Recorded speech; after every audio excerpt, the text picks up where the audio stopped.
Yeah, Bernard.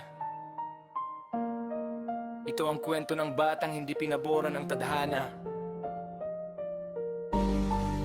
pero piniling lumaban. Let's go!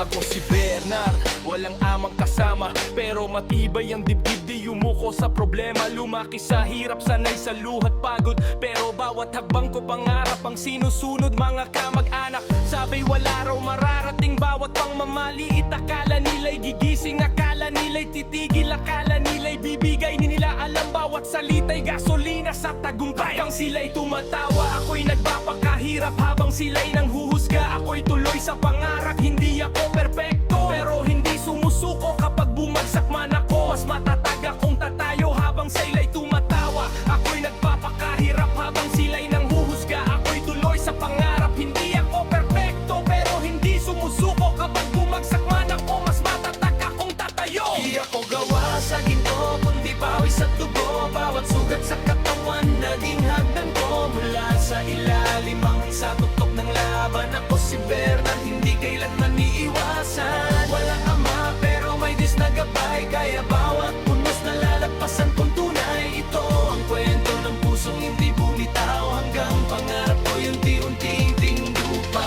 Mekaniko ang kursong aking tinapos, bawat turnilyo pangarap ang hinahabol. Langis sa kamay pero malinis ang dangal. Sipag ang puhunan, hindi minanang yaman. Mawat makinay, parang buhay kong nasira. Unti-unti kong inayos hanggang muling huminga. Hindi hadlang ang hirap kung matibay ang loob. Kapag may disiplina, tagumpay ang kasunod. Salamat sa lahat ng nanghamak sa akin. Kayo ang dahilan kung bakit ako'y mimindig. Hindi ako bumawi sa galit o yabang, kundi sa tagumpay na bunga ng pagsisikap. Ngayon ako'y nakatayo, tatas noo sa lahat. Hindi dahil sa swerte, kundi dahil sa sipag. Ako si Bernard, ito ang aking pangalan. Hindi ako sinukat sa aking pinagmulan. Hindi ako gawa sa ginto, kundi pawis at dugo. Bawat sugat sa katawan, naging hagdan ko. Mula sa ilalim hanggang sa tuktok ng laban, ako si Bernard, hindi kailanman iiwasan. Walang ama, pero may Diyos na gabay. Kaya bawat punos na lalagpasan kong tunay. Ito ang kwento ng pusong hindi bumitaw, hanggang pangarap ko'y unti-unting natupad.